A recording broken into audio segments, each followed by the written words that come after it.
Pessoal, passamos um pouquinho das 18 horas, hora do Brasil.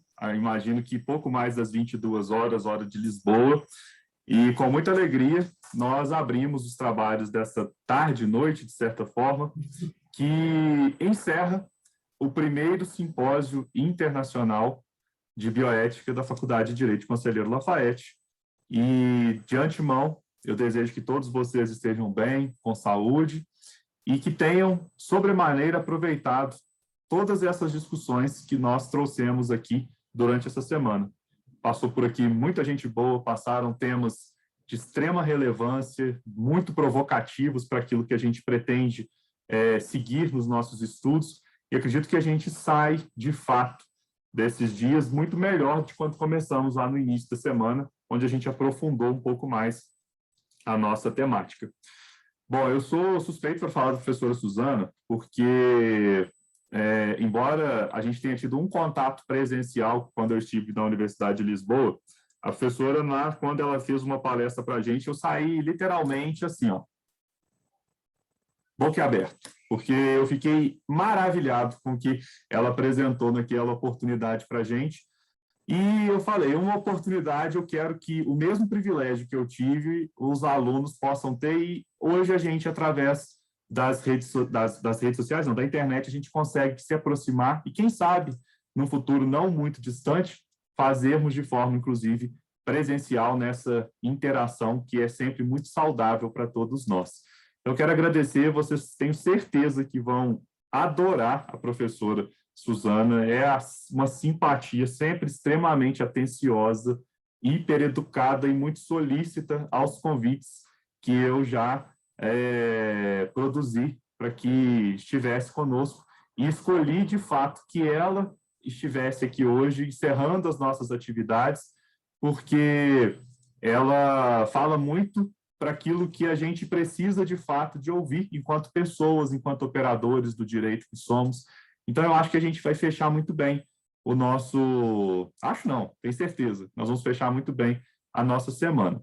E para poder apresentar a professora Josi, a professora Suzana, para quem não conhece, eu peço à professora Josi para fazer a apresentação da professora Suzana, o tema de exposição hoje, posteriormente, passe a palavra à professora Suzana para fazer a interação aí com essa conferência de encerramento. Por enquanto, muito obrigado.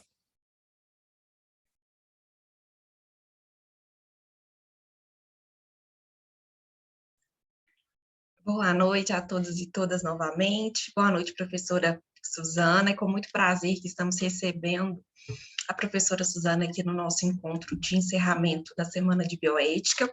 A professora Suzana Videira é licenciada, mestre e doutora em Direito pela Faculdade de Direito da Universidade de Lisboa, na menção de Ciências Histórico-Jurídicas. É professora associada da Faculdade de Direito da Universidade de Lisboa e da Faculdade de Direito da Universidade Lusíada de Lisboa. Com a atribuição de regências, exerce também as funções de subdiretora da Faculdade de Direito da Universidade de Lisboa, integrando o Conselho Acadêmico e o Conselho de Gestão na mesma faculdade. É ainda investigadora integrada do Instituto de Investigação Interdisciplinar da Faculdade de Direito da Universidade de Lisboa. É investigadora colaboradora do Centro de Estudos Jurídicos, Econômicos e Ambientais da Universidade de Lusíada, vice-presidente do Instituto de História e do Pensamento Político e membro da Rede Internacional de Investigadores em Direito e Justiça. E para encerrar, então, a nossa semana jurídica, do Simpósio Internacional de Bioética da FDCL, a professora Suzana Videira irá ministrar o tema A Distinção entre Direito e Moral. Será o cabo das tormentas da ciência jurídica? Muito obrigada, professora. Seja bem-vinda novamente com a palavra. Obrigada, senhores professores. Antes de mais, quem está grata sou eu pelo amável convite que me dirigem. É um convite muito prestigiante e, naturalmente, como dizia há pouco o professor Vinícius, estarei sempre disponível para colaborar designadamente com a Faculdade de Direito Conselheiro Lafayette e com todas as iniciativas que entendam organizar. Dizer-vos também que é um gosto estar, sobretudo, entre colegas e entre estudantes. E, portanto, se é por eles também que aqui estamos, permitam que através de um afetuoso abraço, mesmo à distância, porque é essa a contingência do momento em que estamos. Eu cumprimento todos os estudantes que estão aqui hoje connosco e também todos aqueles que num futuro mais ou menos próximo nos vão ouvir através da gravação desta sessão que está a ser efetuada.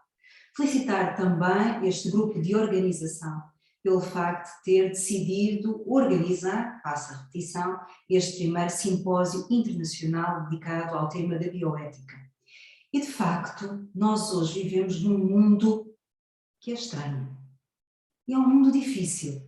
E deixem-me dizer-vos que há uns anos, há poucos anos para cá, é um facto, porque senão a angústia seria maior, há uma questão tremenda que nos está a assolar.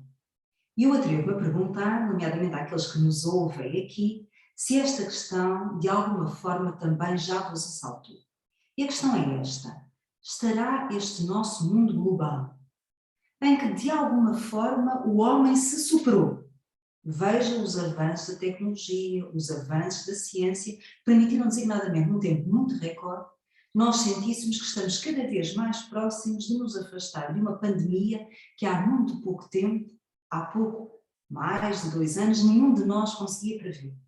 E a professora Josi teve a simpatia de dizer que eu sou subdiretora da Faculdade de Direito da Universidade de Lisboa. E como subdiretora da minha escola, eu acompanhei designadamente aquele que foi o processo de implementação do ensino à distância, quando não é essa a tradição dos cursos jurídicos, como todos sabemos, e revelámos uma capacidade de adaptação notável. Portanto, o homem consegue, efetivamente, mover fronteiras. Mas este mundo, que torna tudo possível, até o facto de nós estarmos nesta tarde, noite já, em Lisboa, a trabalhar em conjunto o tema que vos propus para a meditação, também tem suscitado a esta vossa humilde professora esta questão angustiosa. Será que este mundo global está afinal vazio do homem? É esta a questão com a qual eventualmente eu gostaria de abrir esta nossa conversa. Será que, com todas as possibilidades que hoje temos, no fundo o mundo despiu-se daquilo que é o essencial, o homem? Será que nós, nas nossas escolas, continuamos a meditar sobre temas tão relevantes e ao mesmo tempo tão intemporâneos, como as questões dos valores, designadamente os valores associados ao direito? E será que estamos confrontados com aquela questão que já alguém disse em tempos, que seria o cabo das tormentas da ciência jurídica, que é porventura pretender separar o direito da moral? Não é fácil para professores de direito, também não é fácil para estudantes de direito responder a esta questão essencial. Eu quase que me atrevia, pensando naqueles que estão à minha frente, designadamente os estudantes, e que têm a coragem, e eu fico-vos grata por isso, de ter as câmaras acionadas, se seria fácil eu perguntar-vos aqui e agora, são estudantes de direito, o que é o direito? Porventura não seria tarefa fácil. Nós temos até maior facilidade em responder a esta questão quando nos despimos das vestes de juristas e assumimos a veste de homem e mulher comuns. Nós sentimos efetivamente o direito através de 2 dimensões essenciais. Por um lado, a ideia de que o direito é duro, através da sua fonte essencial, a lei é dura, mas é lei. Portanto, sentimos, no fundo, a direção, a ligação, a obrigatoriedade associada ao direito, mas ao mesmo tempo, e foi isto que nos cativou em tempos, quando pensámos que a nossa vida, de qualquer um de nós, poderia passar por uma profissão jurídica, nós também sentimos o direito como a expressão de um valor maior. Designadamente, nós sentimos o direito como expressão, e vamos utilizar a palavra de justiça.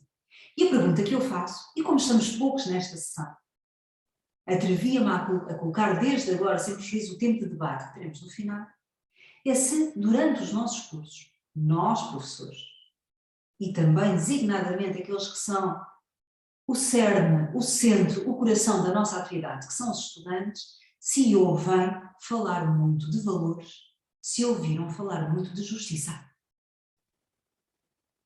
E a pergunta está feita. E a resposta é sim ou não? Foi um tópico que nos ocupou de uma forma expressiva durante as nossas formações.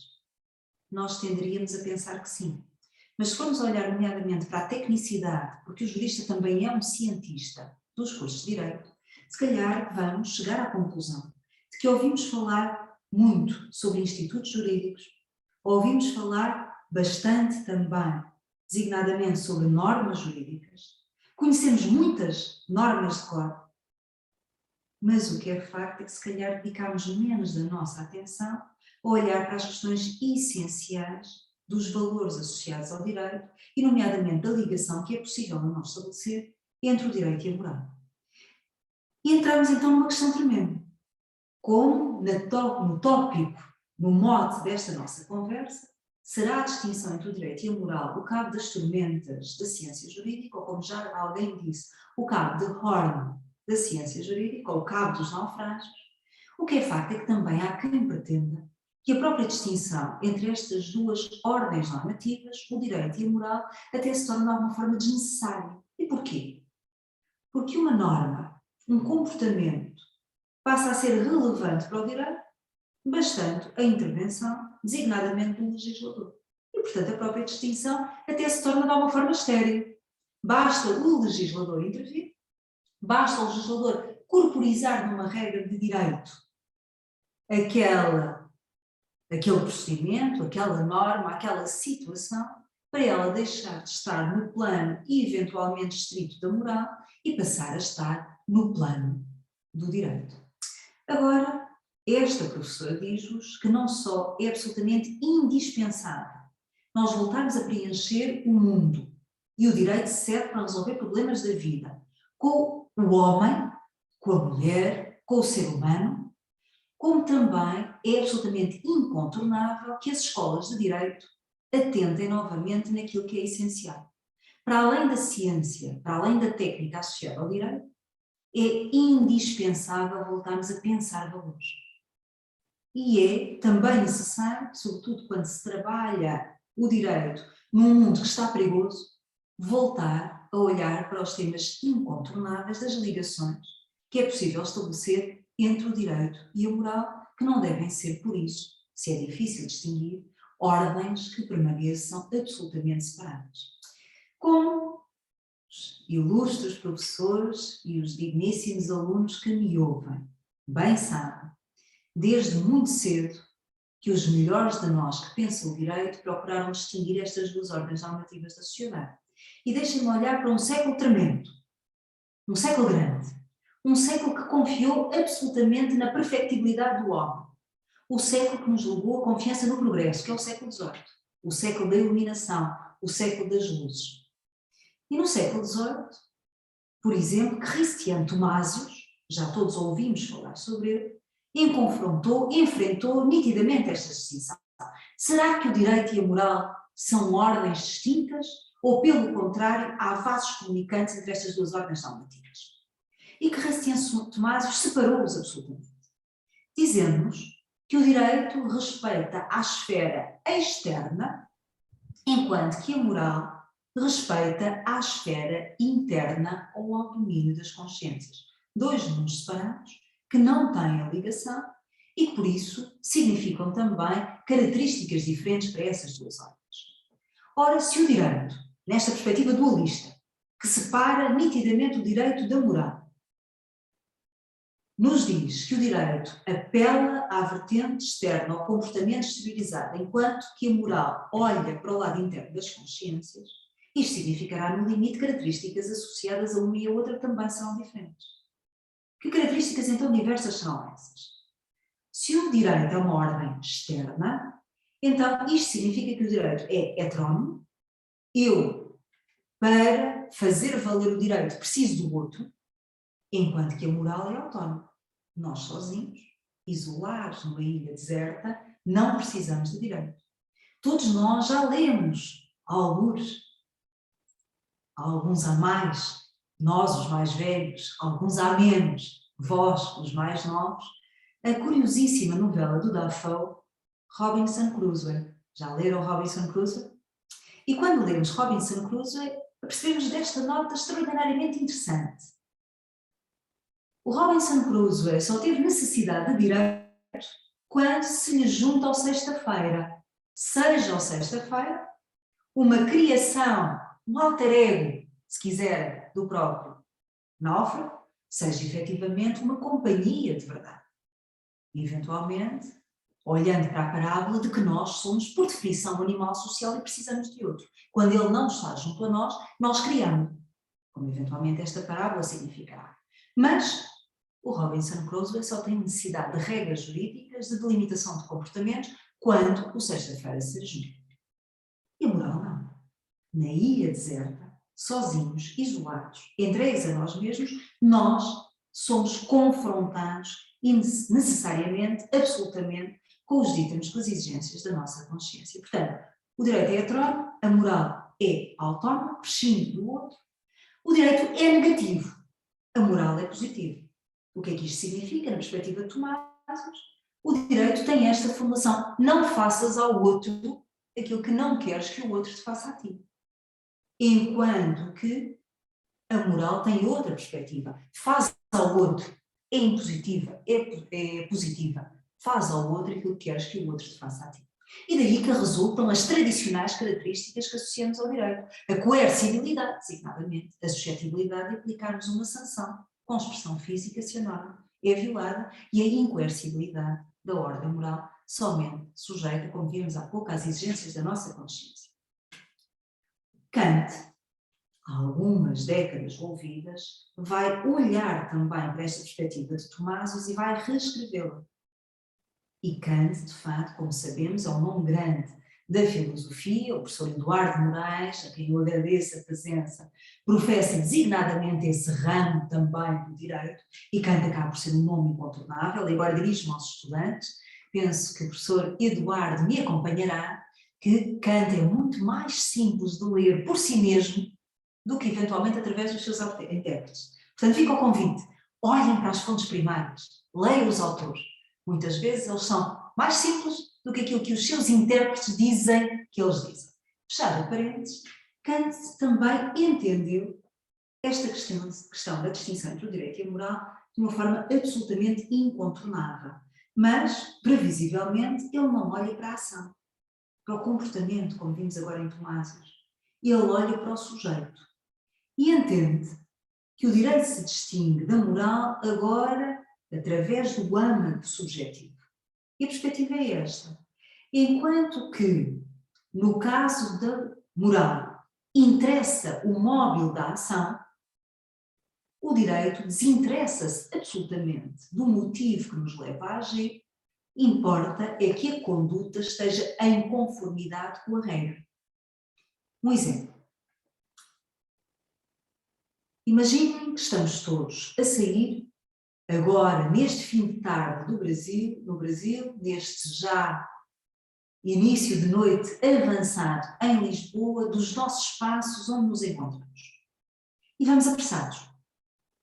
Vamos apressados e, por isso, violamos 1, 2, 3 regras de trânsito. E a pergunta que nos colocamos é: este comportamento releva para o direito? Sim. Não interessa o móvel da ação. Nós até podemos ter fundamentos atendíveis para o facto de irmos em excesso de velocidade, se não formos naturalmente em situação de emergência ou de urgência. Até pode haver motivo. Até pode haver justificação. Mas o que é facto, a violação da regra determina que aquele comportamento seja juridicamente relevante. Enquanto que a moral não prescinde do móvel da ação, muito pelo contrário. O comportamento, para ser moralmente relevante, como nos diz Kant, e é este o seu ensinamento, importa designadamente que haja adesão de consciência. Recordam-se do imperativo categórico. Age de tal maneira que a máxima da nossa vontade possa ser uma pauta de validade universal. E agora deixem-me dar-vos um exemplo muitíssimo concreto. Por exemplo, eu, que vou apressada no meu caminho, e efetivamente, ao último momento, tentada a incumprir a regra de trânsito e a passar o sinal encarnado, nunca nenhum de nós fez semelhante coisa, pois não? É apenas uma hipótese académica. O que é facto é que, naquele caso, olhando, sobretudo, por exemplo, para o receio da sanção, porque há um agente da autoridade muito próximo do cruzamento e que me leva a parar. E a pergunta que me faço é: este comportamento violou alguma regra de direito? Não. E por consequência, independentemente do motivo que me levou a agir, neste caso foi estritamente o receio da sanção, o que é fato é que o meu comportamento é juridicamente irrepreensível. A moral já se interessa com o motivo da ação. Agora, se nós pensarmos como juristas, vamos ver que, de facto, esta distinção tão estanque entre o direito e a moral, como ordens diferentes, quer seja pelo lado do sujeito, como pretendeu Kant, olhando para o motivo da ação, quer seja pelo lado da conduta, exteriorizada ou não, como vimos há pouco na perspectiva de Tomásios, não é confortador. E não é confortadora quando pretendemos arredar o direito da moral de uma forma tão absoluta, porque pensando como juristas, como técnicos dos direitos, a pergunta que nós nos fazemos é esta: será que o comportamento, mesmo quando está apenas no espectro ainda da intenção e, portanto, não significou exteriorização, não é relevante para o direito designadamente? Pensem no direito penal. Naturalmente que o móvel da ação também releva para o direito, não é verdade? Por outro lado, também a exteriorização do comportamento tem que ser relevante para a moral. Deixa-me dar-vos um exemplo bonito. Pior, em termos morais, do que desejar a morte de alguém é efetivamente praticar o ato de morte, é praticar o homicídio, e, portanto, naturalmente que a conduta também interessa à moral. E, portanto, vamos eventualmente cair da perspectiva inversa. E qual é a perspectiva inversa? Que os senhores encontram em autores como, por exemplo, Bentham, em Jelinek, aquele que acentuou designadamente a natureza coercível do direito. É a ideia de que o direito, então, é todo ele um mínimo de moral. Imaginem dois círculos concêntricos. Estão a visualizar os dois círculos concêntricos? O mais amplo seria a moral. O mais estrito, dentro do primeiro, seria o direito.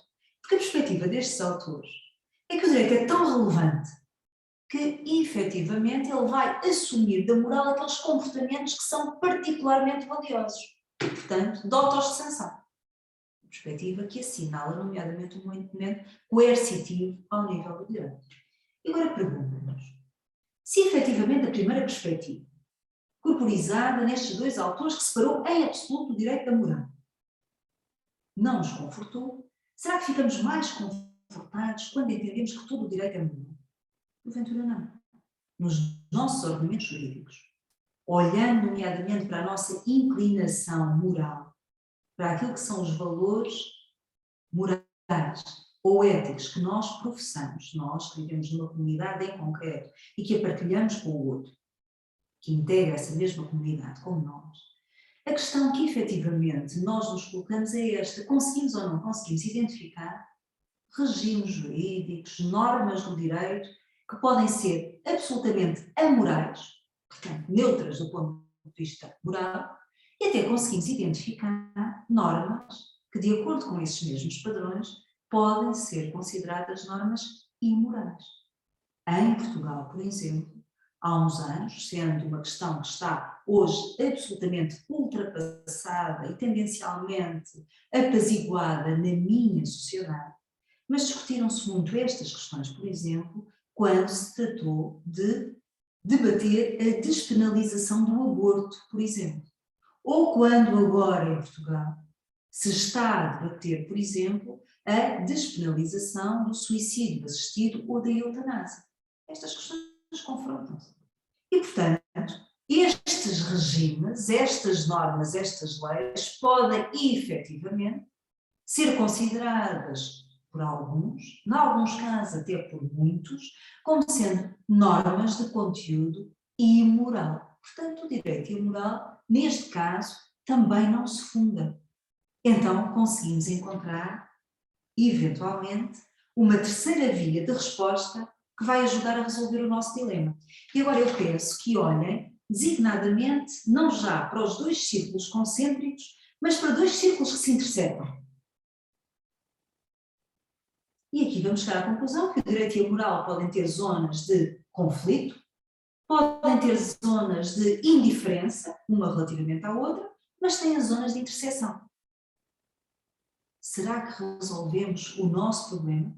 Será que efetivamente encontramos a teoria de conforto para procurar separar estas duas ordens normativas, resolvendo o cabo das tormentas da ciência jurídica? E a resposta também aqui, porventura, não é confortadora, se me permitam a expressão. Não nos dá conforto. Deixem-me citar designadamente alguém que foi meu professor numa série de disciplinas na Faculdade de Direito de Lisboa e que eu sei que também é um professor muito acarinhado pelos mestres brasileiros, pelos doutores brasileiros e também pelos estudantes, que é o professor Oliveira Ascensão.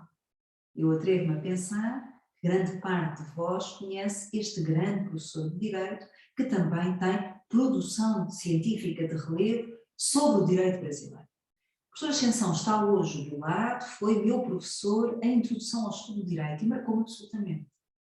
E ele cria desde logo a inquietação de não ter aqui encontrado também uma via segura para a separação entre estas duas ordens normativas. O professor Ascensão é assumidamente teleológico, finalístico. E diz-nos o seguinte: bom, mesmo quando nós possamos identificar zonas de interseção entre o direito e a moral, o que é facto é que se olharmos para o fim das regras de direito e das regras de moral, nós temos eventualmente que chegar à conclusão que os fins prosseguidos são diferentes. Porque o fim do direito, qual é? Garantir a vida em sociedade, permitir a coexistência pacífica dos seus membros, salvaguardar designadamente um valor por si mesmo, que é a segurança. Enquanto que a moral tem um escopo completamente diverso. E qual é ele? O aperfeiçoamento individual, a elevação do sujeito.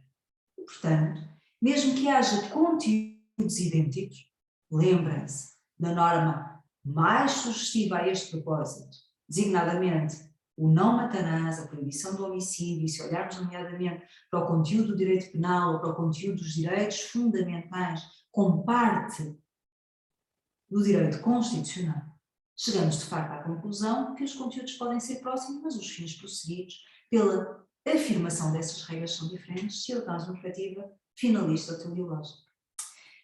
E, portanto, meus caros, nós temos de alguma forma que fechar a quadratura do nosso círculo, dando uma resposta honesta à questão que vos colocar.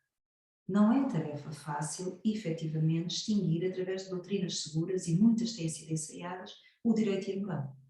Mas é para mim algo absolutamente evidente. Mesmo que o direito não seja coincidente com a moral, mesmo que se separe dela pelos fins, o que é facto é que nós temos que assumir, porque o direito de facto é uma coisa suprema, como disse São Tomás de Aquino no século XIII, e há que ter um conhecimento modesto das coisas supremas, como nos alertou este grande pensador que ainda hoje é considerado o patrono das escolas católicas. O que é facto é que, assim considerado e reconhecido desde logo pelo Papa Leão XIII nos finais do século XIX, o que é facto é que, se o direito não é moral, eu tenho que vos dizer que, na minha opinião, o direito é uma ordem moral. Trágico será para nós se efetivamente o jurista considerar que o direito pode ter qualquer conteúdo e que tudo pode ser revertido numa regra de direito. Porque o direito deve expressar designadamente o sentir mais fundo de uma determinada comunidade onde se integra. E por isso o direito é produto da sociedade. Uma relação necessariamente de causa e efeito. A dimensão social associada ao conceito de direito é determinante. O direito é facto. O direito, naturalmente, também acaba por, e como técnicos do direito reconhecemos isso mesmo, o direito acaba por também viver das suas normas, qualquer que seja a fonte que nós assumamos. Mas o direito espelha princípios. E mais amplamente, se quiser, o direito espelha valores. A segurança é um valor fatal da existência do direito. O direito existe para prover.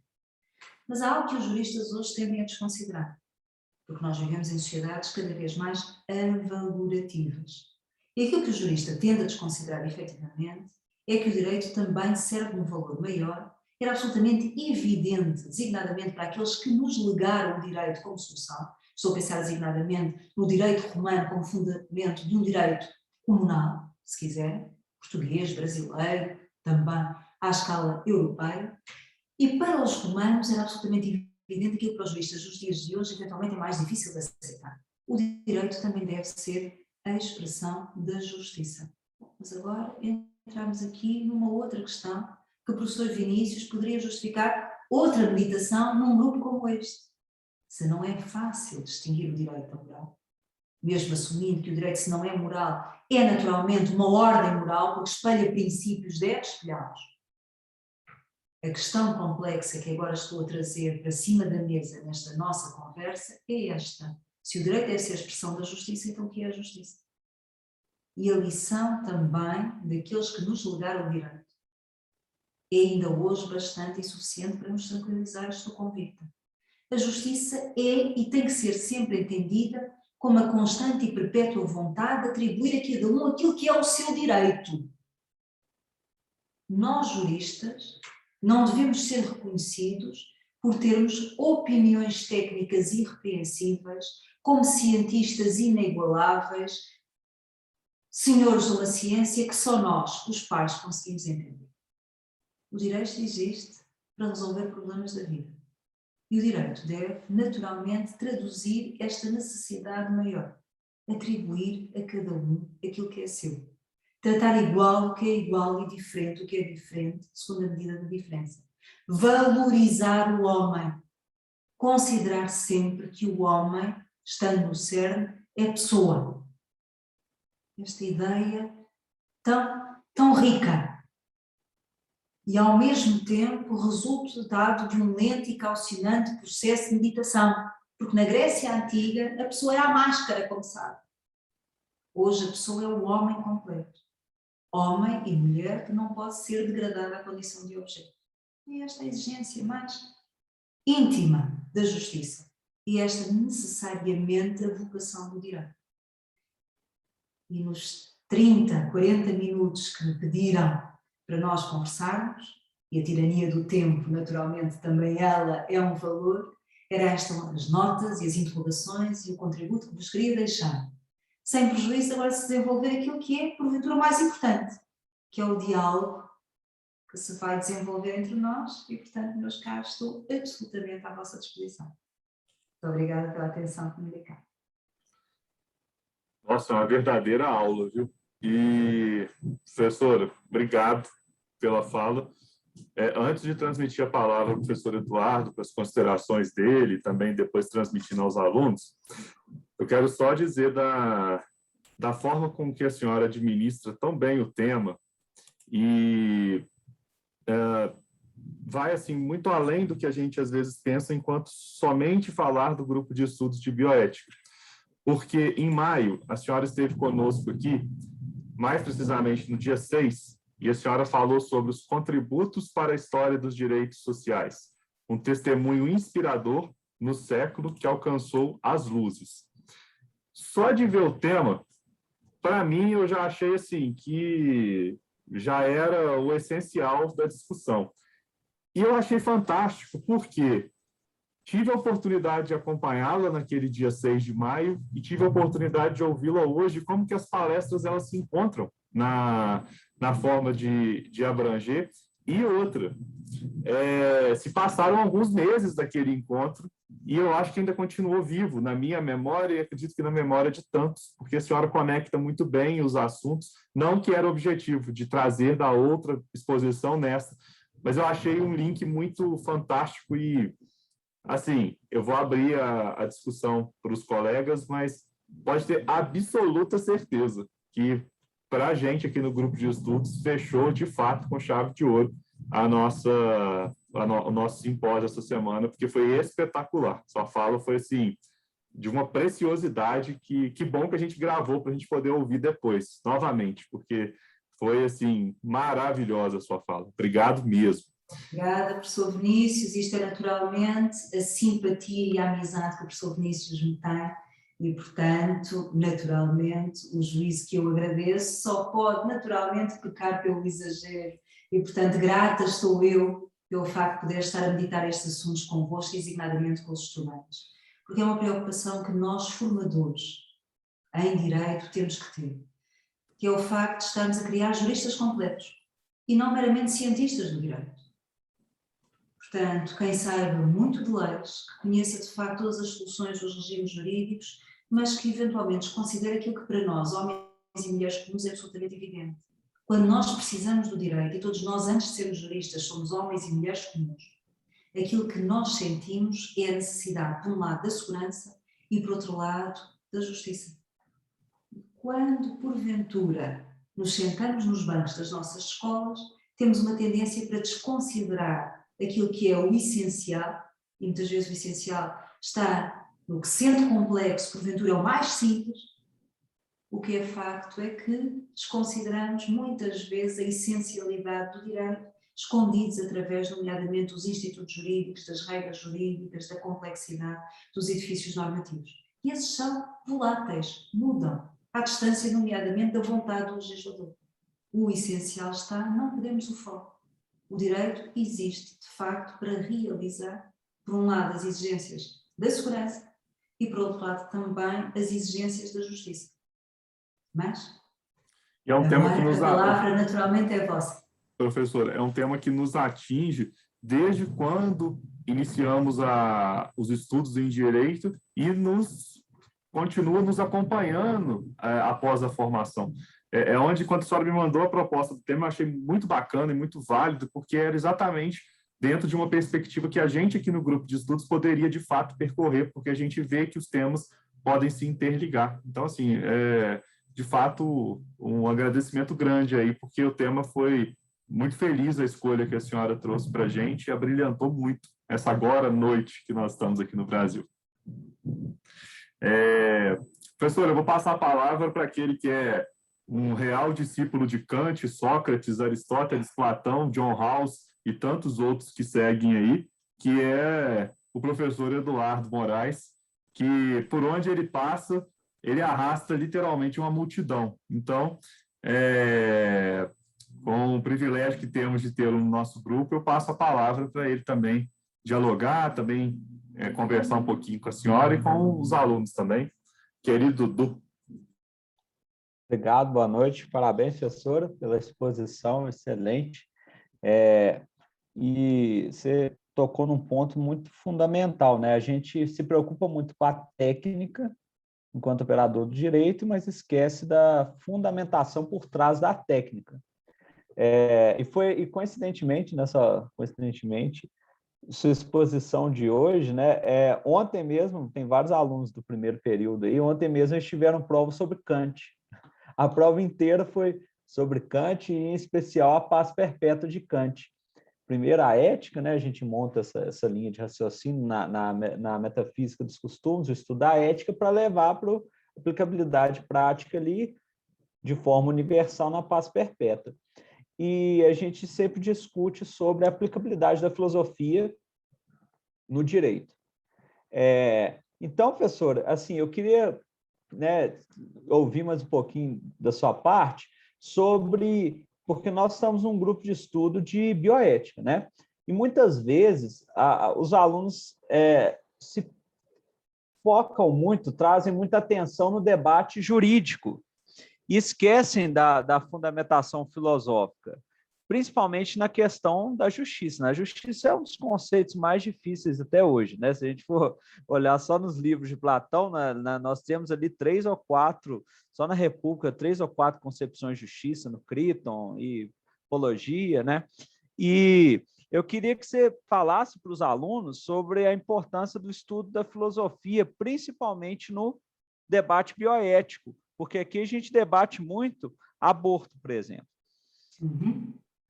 Queira ou não, cada encontro aqui a gente acaba tocando em algum tema, e eu já percebi que um tema que as pessoas gostam muito, pelo menos os membros aqui do grupo gostam muito, é a questão do aborto. E qual a influência da filosofia nesse debate? Porque é um debate que transcende o jurídico, né? Absolutamente. Muito obrigada, professor Eduardo, pela sua questão. E por isso é que vos dizia que só a meditação sobre a justiça, sua importância, designadamente a filosofia do direito, a fundamentação valorativa, justificava outro encontro, eventualmente várias horas, como este que hoje aqui nos junta. E tem toda a razão quando nos diz que, se a justiça é valor do direito, A primeira nó górdio está precisamente na definição da justiça e foi muito feliz também quando nos trouxe Kant. Desculpe, quando nos trouxe Platão. Kant, naturalmente, é incontornável, mas falou em Platão. E tem toda a razão, até porque a noção de justiça platónica é francamente diferente daquilo que seria previsível, apesar de não haver também uma homogeneidade de leitura, como qualquer grande pensador. Mas o conceito de justiça em Platão, e estamos agora a mergulhar, como todos sabemos, na antiguidade clássica, o que é facto é que significa ou tem um significado essencialmente político. A justiça é eu fazer na sociedade aquilo que devo fazer e não mais.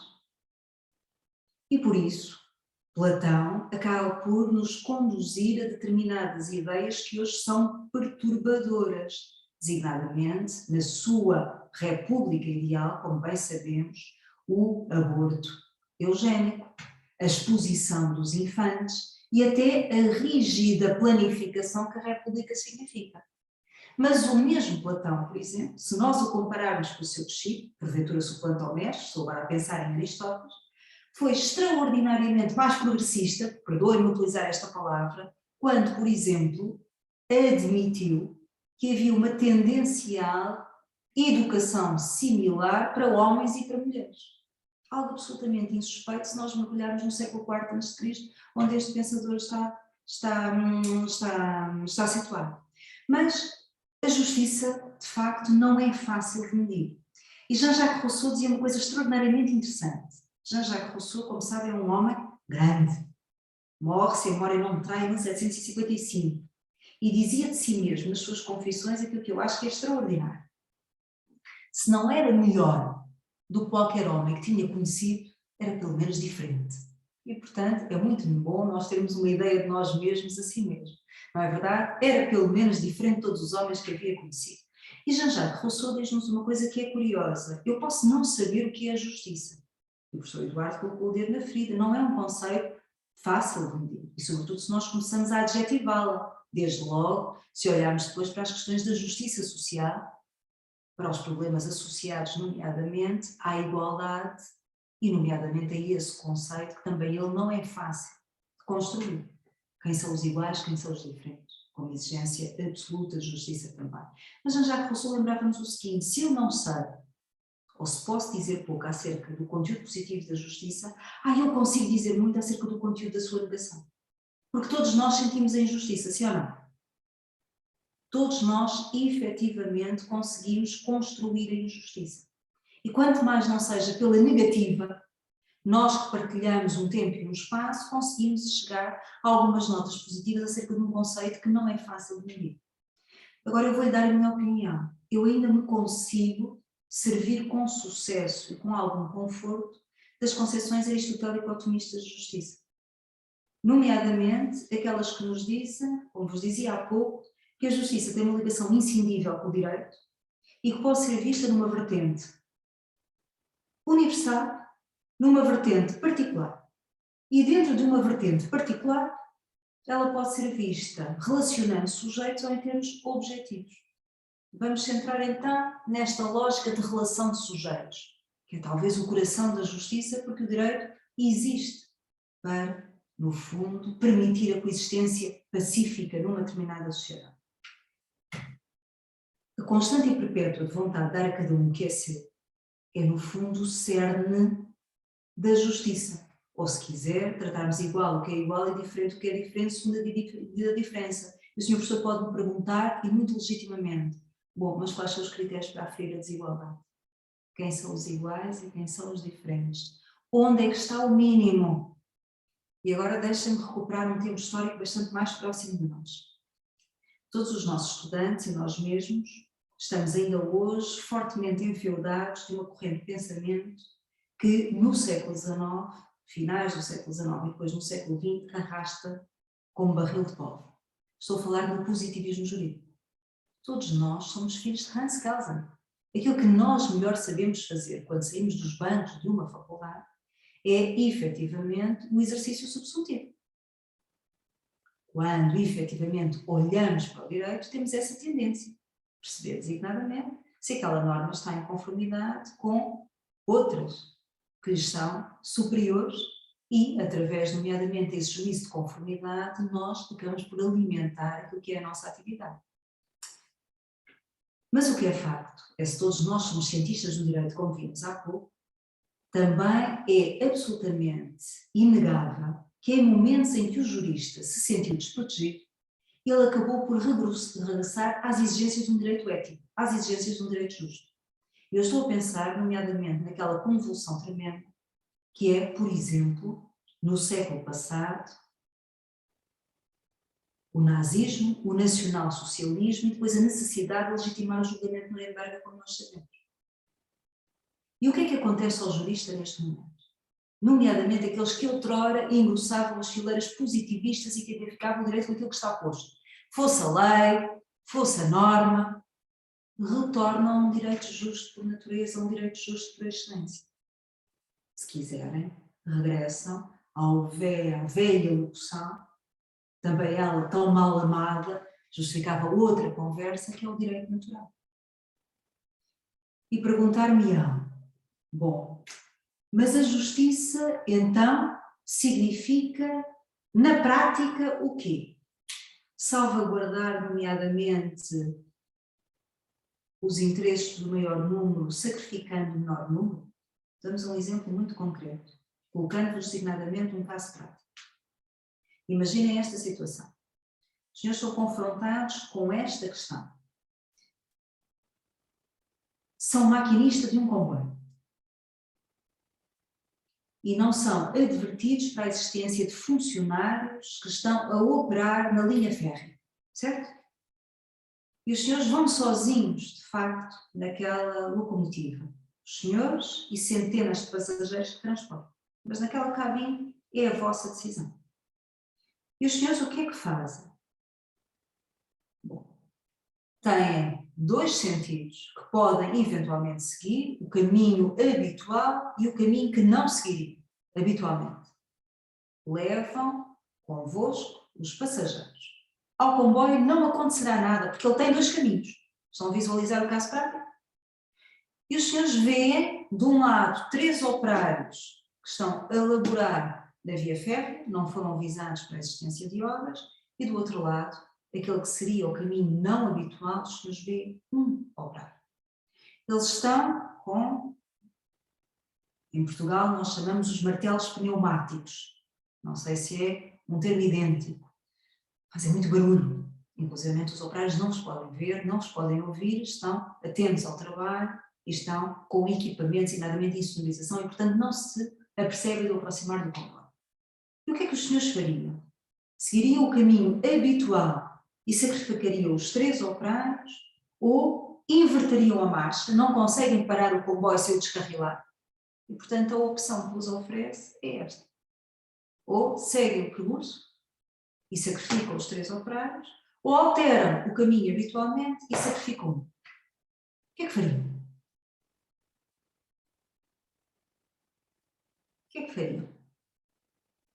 Qual seria a vossa opção se fossem este maquinista do comboio? E agora dirijo-me particularmente aos estudantes que aqui estão. Qual seria a vossa opção? Só pedindo aí o pessoal primeiro para lembrar quando a gente conversou de utilitarismo. Vocês vão lembrar aí dessa. O professor Eduardo acabou por dar uma pista. Mas pensem como homens e mulheres comuns que são. O que é que a vossa sensibilidade ditaria, independentemente das teorizações que a filosofia do direito nos oferece? Qual seria o caminho? Somos tentados a dizer que alteraríamos o circuito, não é verdade? E sacrificaríamos um e não os 3. Era isto que a maquinista do comboio eventualmente deveria fazer. Parece óbvio. Mas agora deixem-me reformularmos a questão, nomeadamente olhando para aquilo que é, ou tem sido os ensinamentos, por exemplo, do professor Michael Sandel. Imaginem, por exemplo, que os senhores agora estão em cima de uma ponte magnífica, em qualquer parte do mundo onde se possam, neste momento, encontrar, e onde o vosso imaginário vos lê. Vamos todos para Veneza? Pode ser? Estamos em cima da ponte real, eventualmente. E agora vejam a seguinte situação. Os senhores veem um carro a vir absolutamente desgovernado em direção a 4 operários que estão a laborar. Em Veneza não pode ser, teríamos a água, mas imaginem que temos terra firme por baixo da ponte. E o carro vai. Ou então, se quiser, não é um carro, é uma gôndola, se o imaginário nos levar até Veneza. E imaginem que, nessas circunstâncias, a única forma que há de parar o carro é fazer o seguinte: junta-se a vós um turista, como os senhores, que tem manifestamente problemas de saúde, uma obesidade mórbida, por exemplo, inclusivamente transporta uma garrafa de oxigênio, mal consegue respirar e sozinho não consegue. Ora, a única forma que os senhores teriam de salvar os 4 operários, ou os 3 operários, no nosso exemplo de há pouco eram 3, vamos manter, que estão em baixo, era pegar nos pés do turista que está ao vosso lado, tirá-lo da ponte, e o peso deveria ser suficiente para desviar o carro e salvar os operários.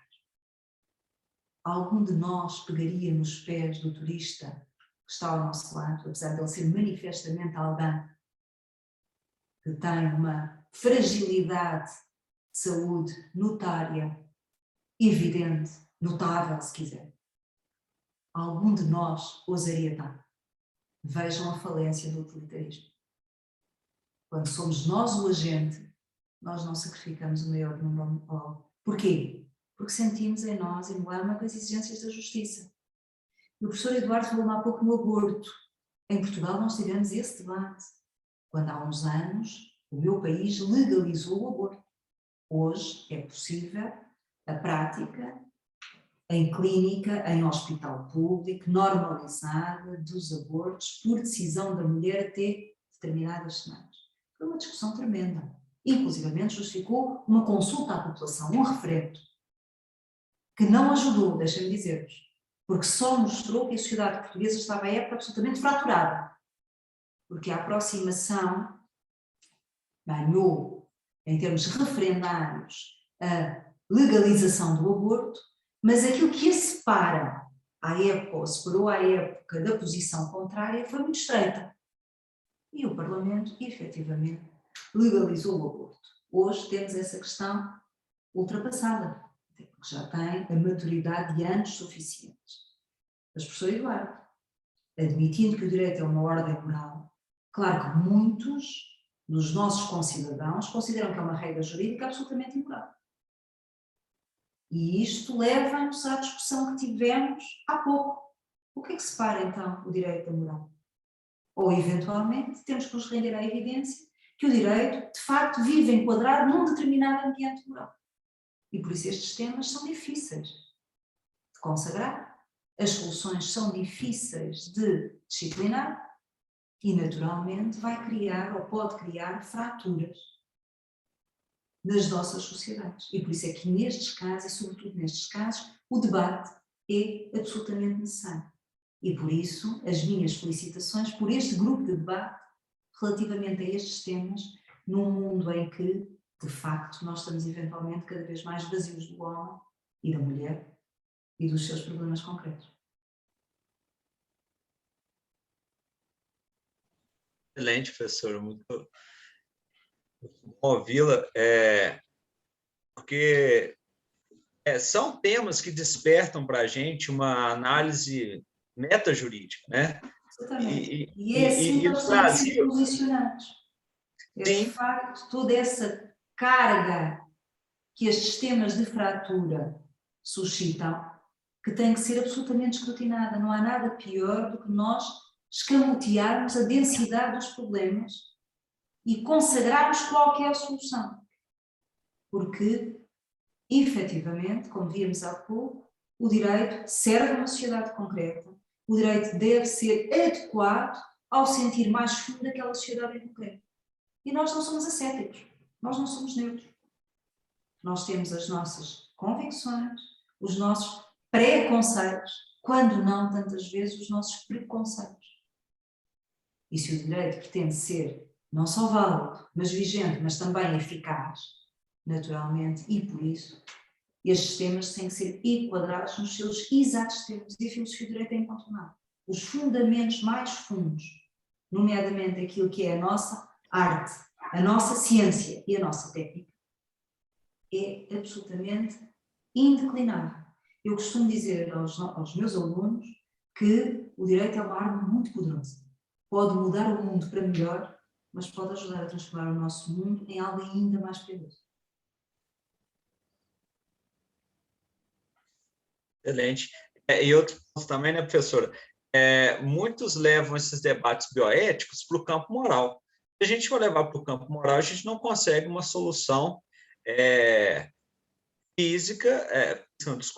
filosófica e jurídica. Então, assim, é difícil não levar para o campo moral, é lógico, como a senhora bem falou agora, todos temos concepções, todos temos ideologias que seguimos, mas temos que saber diferenciar esses pontos quando do debate jurídico.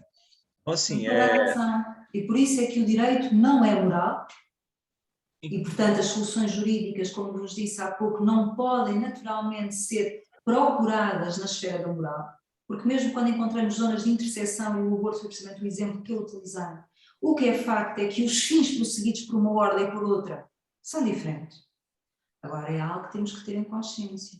E agora não estamos a falar precisamente daquilo que são as facilidades ou dificuldades de separação entre as duas ordens normativas. Não estamos a falar uma palavra, professor Eduardo, estimados colegas, queridos alunos, me permitem, da moral individual. Nós estamos a procurar, no fundo, é dar nota de que o direito deve expressar valores. Ou, se quiserem, está integrado numa determinada comunidade que os expressa. E, portanto, se não é moral, é eventualmente uma ordem moral. E nós não podemos escamotear essa realidade. E por isso é que, e também por isso, ao jurista tem que ser cometida a responsabilidade de, à luz, nomeadamente, dos fundamentos do direito, que são valorativos, procurar as melhores soluções e esclarecê-los, com a consciência de que elas têm que ser integradas numa sociedade em concreto, que tem os seus padrões, tem os seus valores, tem a sua própria concepção moral. Não no sentido moral individual, mas, se quiser, no sentido moral coletivo. Excelente, professora. Nossa, a gente pode ficar debatendo aqui horas, né, porque é um tema realmente muito amplo. A gente começa a discutir aqui, aí entra no embate da questão da justiça, da aplicabilidade, e nós temos muitos essa influência externas no direito, quando não deveria haver, né? Principalmente questões políticas. Aqui no Brasil a gente vive muitos problemas em vários temas na sociedade por causa disso, né? Mas não vou entrar no mérito da questão, não. Vou abrir a palavra, né, para algum aluno ou até mesmo os outros professores, os outros membros do grupo que quiserem manifestar, porque senão eu vou monopolizar a professora aqui, eu vou ficar só fazendo perguntas para ela aqui, não vou dar oportunidade dos outros se manifestarem, se quiserem. Obrigada, professor.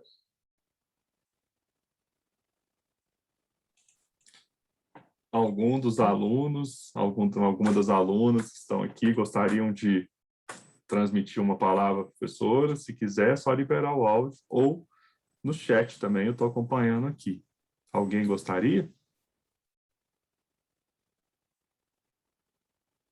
Como diria Aristóteles, o vosso espírito repousa satisfeito hoje. Aqui eu pegando a palavra da professora Josi, agradecendo a senhora, a professora Suzana, dizendo que a temática foi incrível e parabenizando a senhora pela proposta trazida na noite de hoje. Quero agradecer também ao Paulinho, a Claudineia, o Matheus, a Bruna, que estão manifestando aqui, os demais alunos, que tenho certeza também que corroboram do mesmo sentimento nosso aqui, de estarmos fechando aí uma semana com um diálogo que eu acredito que não vamos colocar como uma cláusula que se limita a fecharmos hoje. Eu acredito que as discussões que a professora Suzana nos apresenta é para trazer entre nós inquietações, provocações, e quem sabe, professor, a gente retome esse diálogo em breve para a gente continuar explorando um pouco essa área que, igual falei, a gente inicia esse estudo na graduação, no início do nosso curso, e continua mesmo depois dele, quando a gente já se encontra formado e exercendo das mais diversas áreas que o direito nos oferece. Então, eu queria muito agradecer a senhora pela contribuição de hoje conosco, a gentileza de estar aqui, mesmo com essa diferença de horário, aí em Portugal já avançando mais das 11 horas da noite, aqui a gente ainda está começando a nossa noite, mas a senhora, com tanta gentileza, dispôs aí de um tempo para a gente e encerrou conosco esse ciclo tão bacana que nós iniciamos na segunda-feira. Quero dizer para a senhora da alegria de sempre ser bem-vinda à nossa instituição, de forma especial para mim, como um admirador que sou do seu trabalho, dizer que sempre que puder estar, e a gente sempre aqui que tiver atividade em forma de contribuição, nós vamos lembrar, sim, da senhora, porque é uma fonte verdadeira de saber e para a gente é uma grata alegria, para não dizer uma honra, sempre que pudermos aqui estarmos a ouvi-la. E quero também direcionar uma palavra de agradecimento a todos que participaram essa semana com a gente do simpósio. Não vou, especificar nomes para não esquecer de ninguém, mas todo mundo que esteve conosco aqui durante essa semana, eu quero dizer que foi muito produtivo, foi muito especial, e que a gente possa fazer essa semana apenas a primeira, que outras possam vir adiante para a gente poder cada vez mais fortalecer o nosso grupo de estudos, sobretudo, mas mais do que isso, fortalecer o pensamento de vocês, trazer uma proposta para além da sala de aula, que é também um grande objetivo nosso. Passo a palavra à professora Suzana para as considerações finais, e aí eu volto para poder trazer o fechamento do encontro de hoje. Obrigada, professor Vinícius. Dirigir-me então a todos, dizer-vos o seguinte, como há pouco conversávamos: estão a ser formados numa ciência que é técnica, que é arte também, mas que é essencialmente valor. Não se esqueçam de que, efetivamente, a nossa formação pode mudar o mundo. Um jurista é, de facto, alguém que tem um poder imenso, mas, ao mesmo tempo, é alguém que deve ter a modéstia de saber que culta uma ciência que é suprema, porque, de facto, serve o homem em toda a sua dignidade. E qualquer um de nós, efetivamente, também nas nossas funções, sejam elas quais forem, transporta essa responsabilidade. Não se alheiem, e por isso é que os meus parabéns e felicitações a este grupo de estudo, de discutir aquilo que é verdadeiramente a essência do direito. Nós perdemos e ganhamos muito tempo a discutir institutos, a discutir normas, a discutir regras, a discutir soluções concretas. E essas são efêmeras. Basta a intervenção do legislador para que, efetivamente, aquele regime, aquela norma, aquele corpo de regras possa amanhã ser estruturalmente diferente daquilo que é hoje. Ao mesmo tempo, também a aplicação do direito, nomeadamente pelos tribunais, pode tantas vezes também, ela própria, fazer viver de uma forma diferente o direito que está nas normas, que está nas leis, que está nas regras. O direito é também as suas fontes, mas o direito deve, sobretudo, servir os seus propósitos. Os seus propósitos são complexos. Segurança de um lado, exigência suprema de justiça do outro, sem prejuízo das dificuldades de preencher este conceito. E por isso, não se eximam, como estão a fazer, de meditar sobre o essencial. E portanto eu termino, professor Vinícius, com os meus parabéns, a minha felicitação a este grupo de estudos por não se eximir daquela que é a tarefa mais funda do jurista. Largar o acessório, não se confrontar apenas com o mais imediato, não atentar tão só na espuma dos dias e olhar para aquilo que é essencial, que é a trave mestra desta ciência, arte e técnica que todos nós resolvemos, num determinado tempo das nossas vidas, cultivar. E, portanto, desejo aos estudantes as maiores felicidades, o maior sucesso no vosso percurso, desejo designadamente aos meus colegas, aos professores, também com todas as saudações académicas e amigas, muito sucesso nesta vossa, que é a nossa tarefa, porque naturalmente o nosso sucesso é também o sucesso dos nossos alunos e das instituições que servimos. E, portanto, o meu agradecimento uma vez mais à faculdade, parabéns por este grupo e espero naturalmente, depois do introito do professor Vinícius e da professora Josi, que eu tenha estado pelo menos à altura das vossas altíssimas expectativas. Muito obrigada uma vez mais. Esteve sempre e retomo o convite para sempre que desejar voltar e sempre que pudermos ouvi-la. É uma alegria muito grande. Saiba que do lado de cada Atlântico, professora, a senhora tem aí muita gente que gosta da senhora e eu sou um desses, tá bom? Sou parte aí, o que nós chamamos aqui no Brasil de fã-clube. Então, só pode saber que eu sou daqui, eu tenho esse especial carinho pela senhora. Quero pedir aos alunos, aqueles presentes, que, por favor, abram as câmeras, a quem puder, para a gente poder fazer aí o registro desta nossa noite de encerramento, para que guardemos com carinho essa recordação de hoje. E reforçando o convite, professora, aproveitando os alunos aí que estão abrindo a câmera ainda, não apenas a senhora, mas também a todos aqui, hoje já é uma realidade para a gente dizer que no início do ano que vem, no início do ano de 2022, nós iremos lançar o volume 1 da coletânea de artigos do grupo de estudos FDCL Bio, estudos em homenagem à professora Ana Tereza Meirelles, e contamos com a contribuição de todos vocês para as produções científicas. A professora Suzana vai nos brindar com uma produção também, e nos próximos dias eu faço contato, encaminhando, que eu vou conversar com a professora Ana Tereza, como que vão funcionar alguns aspectos específicos, e depois eu encaminho para a senhora direitinho, para a senhora contribuir conosco aí no início do próximo ano. Obrigada, será um gosto e uma honra enorme. Obrigado. Então, gente, é o seguinte, professora Suzana, a tradição do nosso grupo ela passa pela seguinte situação. Nós não conseguimos hoje aplaudirmos, batermos palma efusivamente e de pé, que é o que a senhora mereceria ouvir de nós aqui hoje. Mas nós substituímos esse momento por um momento singelo, e eu peço que os alunos também me acompanhem nesse momento. Na hora que eu contar até 3, nós vamos lá nos reactions, apertar o coraçãozinho e dar um sorriso bonito, para a gente poder guardar essa foto e esse momento tão especial que nós estamos hoje. Então, 1, 2, 3.